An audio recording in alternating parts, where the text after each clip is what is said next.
Quand as-tu dit non à quelqu'un ou à quelque chose pour la dernière fois? Qu'est-ce que c'est que poser des limites? Qu'est-ce que cela signifie? Par exemple, savoir dire non. Moi, il y a des soirs où j'ai pas envie de sortir et donc il y a eu un soir là dernièrement, j'ai une copine qui m'a dit allez viens, on va boire un coup. Il y a longtemps qu'on s'est pas vu, tout ça. Et en fait, je me sentais très fatiguée. Donc je me suis dit bah non, j'y vais pas. Et ça, c'est quelque chose que je ne faisais pas avant en fait. J'y allais même si j'étais fatiguée. Ça peut être aussi trouver un compromis. Non, pas ce soir, mais demain, avec grand plaisir. C'est aussi respecter son espace vital.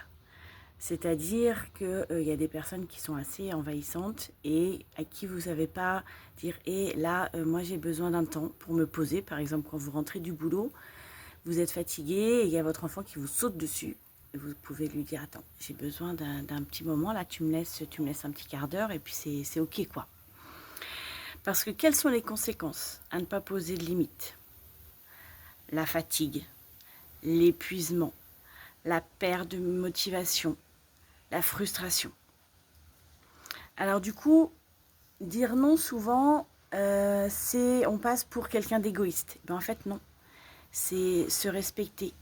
C'est aussi un acte d'amour important envers soi. Par exemple, moi, quand j'étais enseignante, alors le métier d'enseignant, on sait que... Non, on ne sait pas, tout le monde ne sait pas. On peut y passer des heures et des heures. Donc il y a la journée de boulot, mais il y a le soir aussi quand vous rentrez. Vous pouvez très bien passer des heures le soir quand vous rentrez à préparer votre journée du lendemain, à préparer les autres journées. Les vacances, oui, les enseignants, ils ont beaucoup de vacances, mais ils passent beaucoup de temps à travailler pendant les vacances. Alors ce n'est pas tous. Moi au début j'étais comme ça. En fait, sur 2 semaines, je me prévoyais une semaine de boulot. Après je diminuais. J'étais passée à 3 jours. Et puis, il y a eu un moment donné, je me suis dit, non, mais en fait, c'est pas possible. Ce temps-là, il est pour moi. Les vacances, elles sont méritées. Le soir, quand je rentre, j'ai aussi besoin de m'occuper de moi, en fait. J'ai besoin d'un temps de repos. Donc, je travaillais avant de rentrer à la maison. Et quand je rentrais à la maison, eh ben, j'avais plus rien à faire.